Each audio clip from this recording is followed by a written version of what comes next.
Dear student, today we are going to start new chapter, chapter number 8, producer equilibrium. आज हम producer equilibrium के बारे में पढ़ने जा रहे हैं. Producer means the person who produce different types of goods in an economy.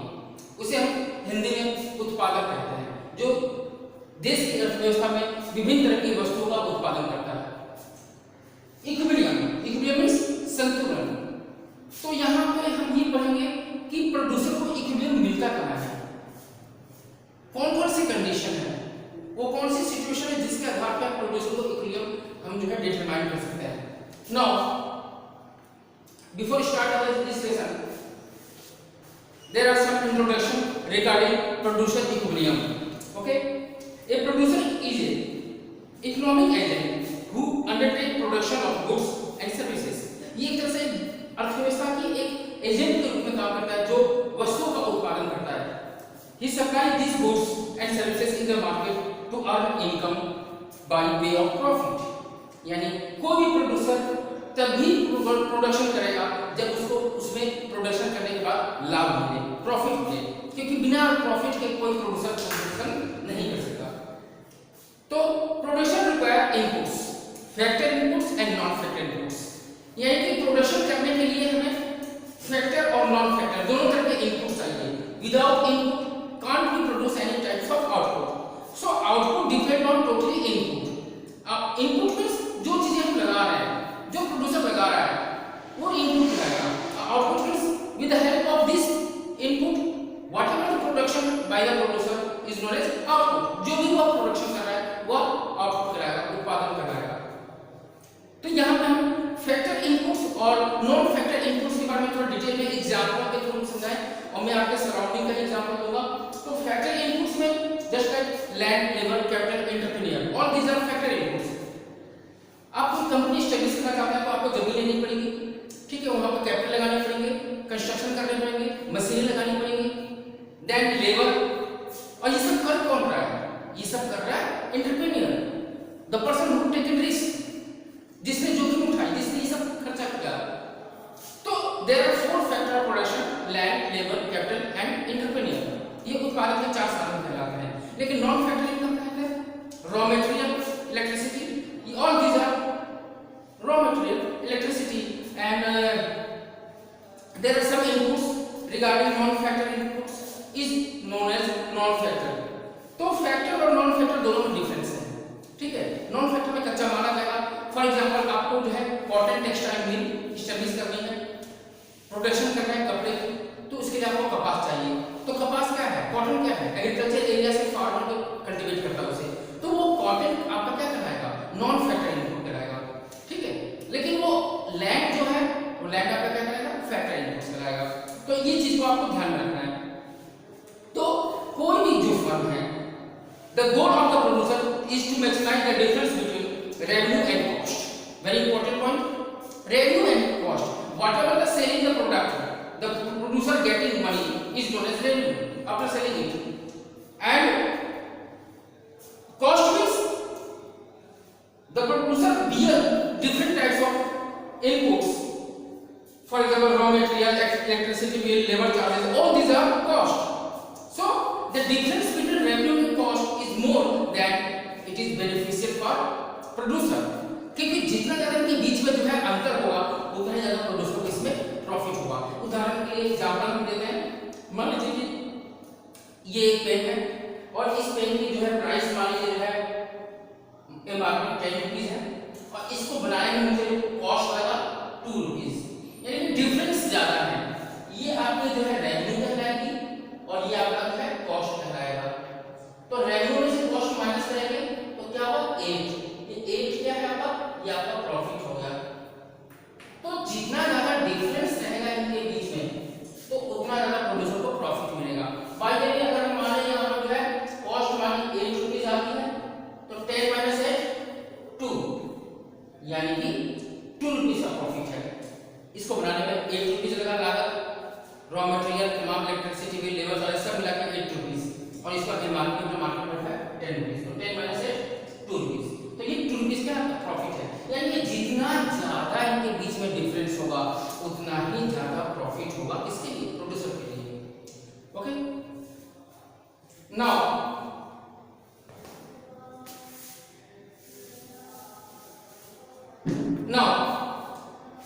First of all you can see profit. अब हमारे टॉपिक पे profit, how to find profit, TR minus TC. I have already told you with the help of this example that TR means total revenue.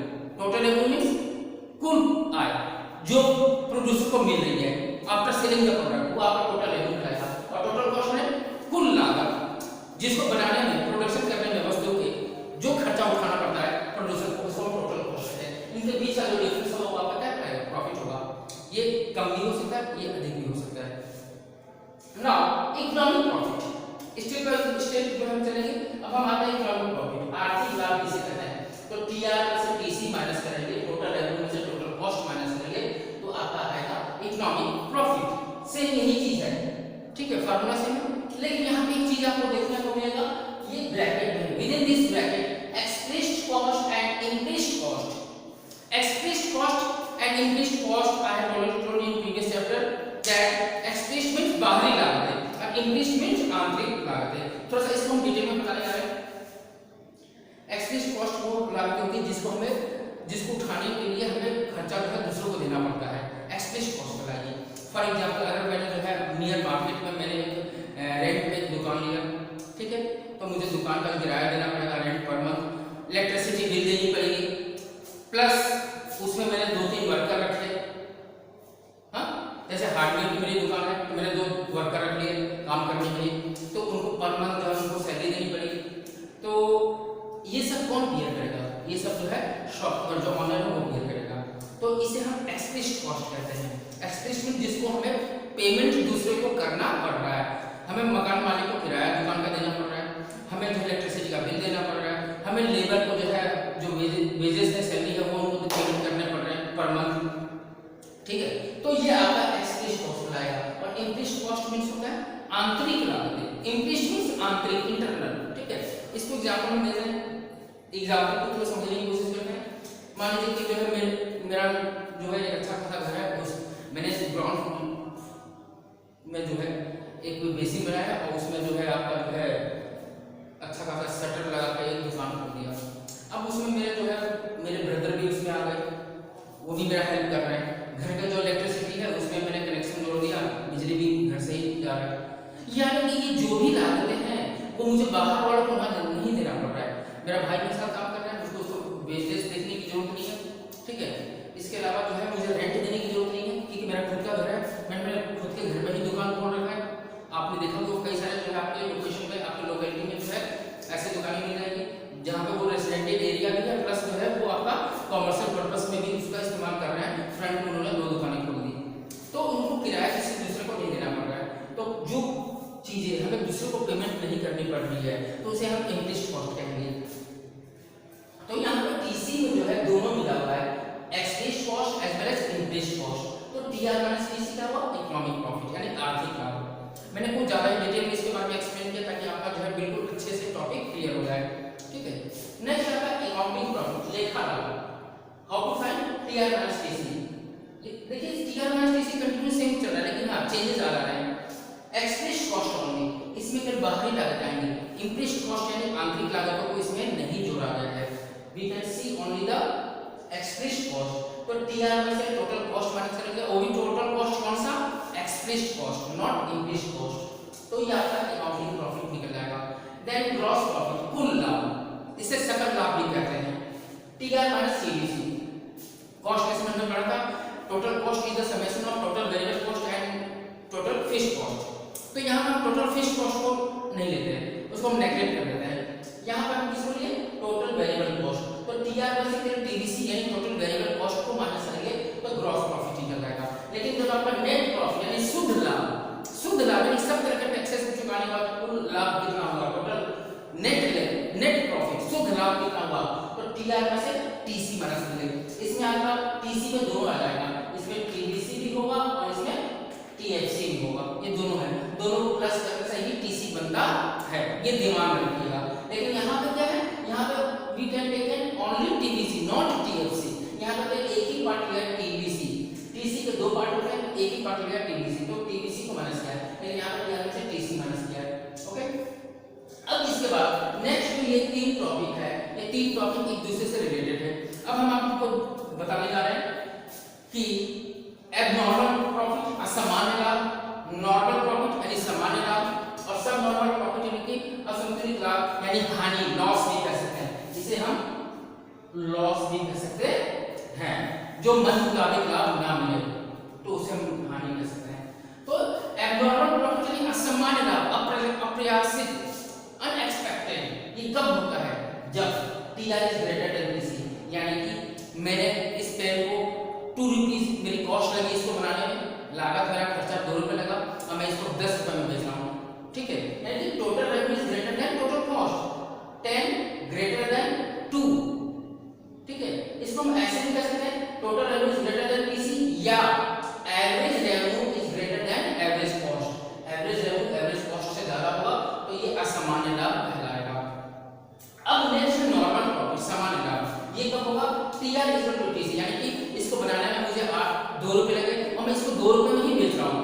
The cost of production of this pen is 2 rupees and I am also selling this product in 2 rupees, means cost and revenue both are equal, that it is the normal profit, यानी कि जितना लगा उतना मैंने उसी rate में उसको बेच दिया, यानी कि मेरा प्रॉफिट क्या हुआ? कुछ नहीं। तो इसे सामान्य कहेंगे, नॉर्मल कहेंगे, ठीक है। TR माइनस TC, इसको हम ऐसे भी कह सकते हैं AR is equal to AC, यानी average revenue is equal to average cost. Come to the next last, सब नॉर्मल प्रॉफिट से लॉस भी करते हैं। जस्ट इसका ऑपोजिट है, जो मैंने फर्स्ट पार्ट बताया इसका ऑपोजिट में आपको लिखना है, बस साइन चेंज कर देना है। देखिए ग्रेटर का साइन TR की तरफ है, अब यहाँ पर TR की तरफ ग्रेटर नहीं बल्कि लेस होगा, यानी कि total revenue is less than total cost या average revenue is less than average cost. कुल मिला के ये पेन है, इस पेन की मान लीजिए जो है इसका कॉस्ट ऑफ प्रोडक्शन जो है 8 रुपीस है, ठीक है, 8 रुपीस है और मैं इसको जो है 6 रुपीस में बेच रहा हूँ, यानी कि मैं घाटे में बेच रहा हूँ, लॉस में बेच रहा हूँ। मुझे 2 रुपीस का लॉस हो रहा है, जितना मैं लगा रहा हूँ पैसा आ ही नहीं है, बट उससे भी कम रेट में बेच रहा हूँ। इसको हम कह सकते हैं total revenue is less than total cost या average revenue is less than average cost. Okay, now see the next this schedule and condition. तो सबसे पहले हम कंडीशन देखेंगे कि प्रोड्यूसर इक्विलिब्रियम जो टॉपिक है, जो लेसन है आपका, चैप्टर का नाम है, तो प्रोड्यूसर इक्विलिब्रियम होता कैसे है और किस तरह से हम प्रोड्यूसर को इक्विलिब्रियम की स्थिति में ला सकते हैं। तो there are 3 condition for producer equilibrium, शर्तें हैं, जब तक ये 3 कंडीशन फुलफिल ना हो तब तक प्रोड्यूसर को इक्विलिब्रियम नहीं मिलता, ठीक है। तो पहले क्या है, जिस तरह से हमने देखा था कि कंज्यूमर क्या चाहता है, मैक्सिमम सेटिस्फैक्शन, कम से कम खर्च करे और अधिक से अधिक उसको संतुष्टि दे, तो maximum satisfaction is the main goal of consumer. इसी तरह से प्रोड्यूसर का मेन गोल क्या हुआ? नॉट सेटिस्फैक्शन, वो तो कंज्यूमर के लिए था, the maximum profit, getting maximum profit is the main goal of producer, कि अधिक से अधिक लाभ कमाए, अधिक से अधिक प्रॉफिट कमाए, जितना प्रॉफिट होगा उतना प्रोड्यूसर को लाभ मतलब अच्छा लगेगा, उतना ही उसको जो है ग्रोथ होगा प्रोड्यूसर को। तो यहाँ पे 3 कंडीशन, पहला है MR is equal to MC, margin revenue is equal to marginal cost, first condition.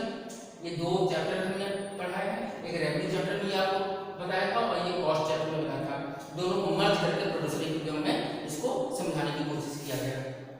पहला condition MR is equal to MC, MC should be rising, MC बढ़ता हुआ होना चाहिए, व्हेन MR एंड MC, जब MR MC एक दूसरे के equal हो, एक दूसरे के बराबर हो, ठीक है, तो उस समय MC राइज होना चाहिए, फॉल नहीं होना चाहिए, ये कंडीशन है। MC fall not fall, rise कब? जब इक्वल हो जाए MR MC उसके बाद, और AR is greater than ABC, average revenue को जो है एवरेज वेरिएबल कॉस्ट से ज्यादा होनी चाहिए। अब इसी कंडीशन को हम यहाँ पे शेड्यूल की तरह समझाने जा रहे हैं। ये आपका आउटपुट है 1 2 3 4 5 6 7 8 9 10 11। MR we know that in perfect competition market MR and AR both are equal। Perfect competition market में हम जानते हैं कि मार्जिन रेवेन्यू और एवरेज रेवेन्यू इक्वल होती है और कांस्टेंट होती है, उसमें कोई चेंज नहीं होते। किस कंडीशन में? कौन से मार्केट में? परफेक्ट कंपटीशन मार्केट में। There are 3 types of market. तो पहला जो मार्केट है परफेक्ट कंपटीशन, उसमें MR कांस्टेंट होती है, तो जो 12 है तो ये कंटिन्यू 12 लिखा जाएगा, ठीक है। और MC यानी मार्जिनल कॉस्ट, तो जैसे जैसे प्रोडक्शन बढ़ता जाता है 1 2 3 4 5 6, तो वैसे वैसे मार्जिनल कॉस्ट जो है 15 12 10 9 ऐसे डिक्रीज होता जाएगा। डिक्रीज होने के बाद एक बॉटम में पहुंच जाएगा। बॉटम लेवल क्या है? 7। बॉटम लेवल क्या है? 7, सबसे मिनिमम लेवल है। और फिर बॉटम लेवल के बाद मुझे एक बार डिक्रीज होते होते एकदम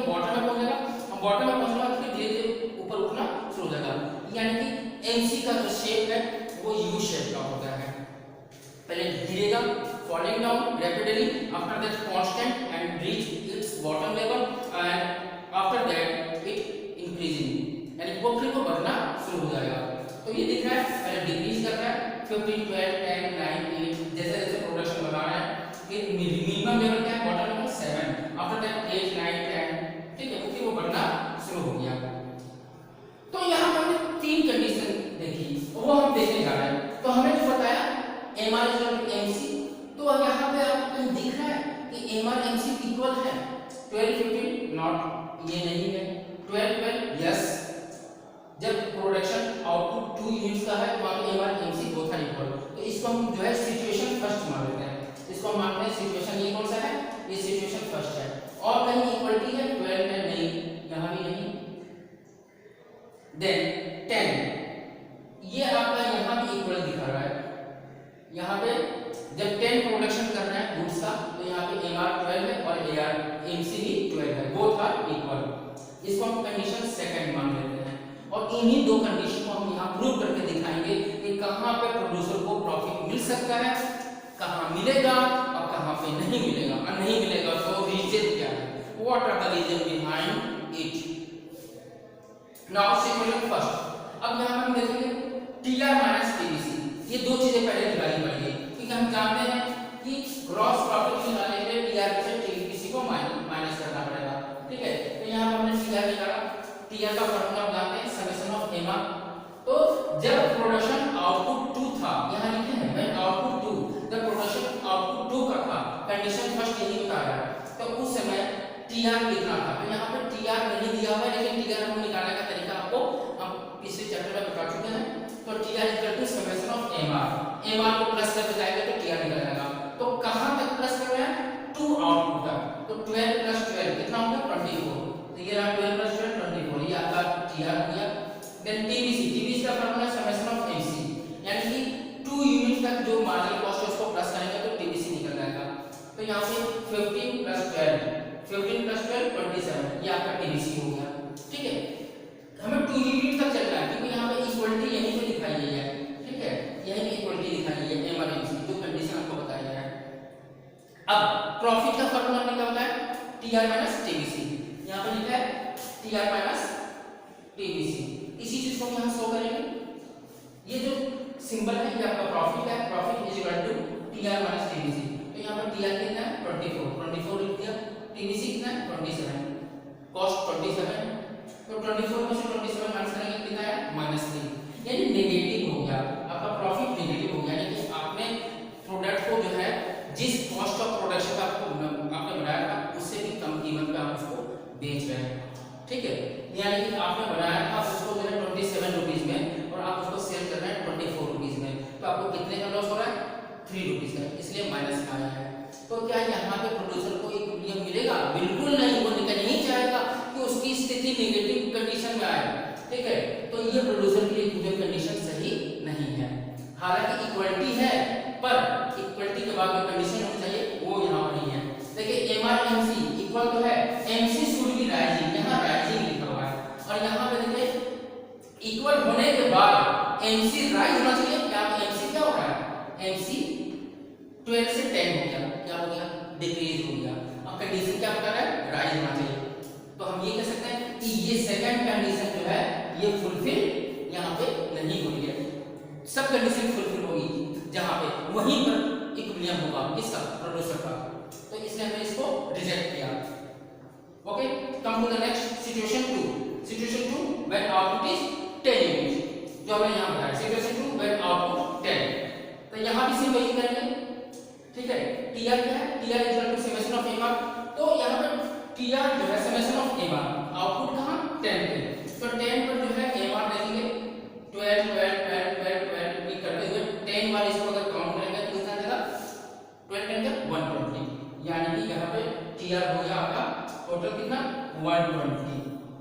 इसी तरह से टीबीसी निकाल लेंगे, तो summation of MC is equal to TBC formula है, तो 10 तक जो है हम एमसी प्लस करेंगे, 15 12 10 9 8 7 8 9 10 12, ठीक है। वो हमने यहाँ पे ऐड कर दिया, और ये सॉरी ये ऐड कर दिया यहाँ तक, और ये सबको प्लस करने के बाद कितना आ रहा है, आपको प्लस करेंगे समेशन ऑफ एमसी, तो ये आपका 100, कितना आ रहा है, 100 आ रहा है, ठीक है।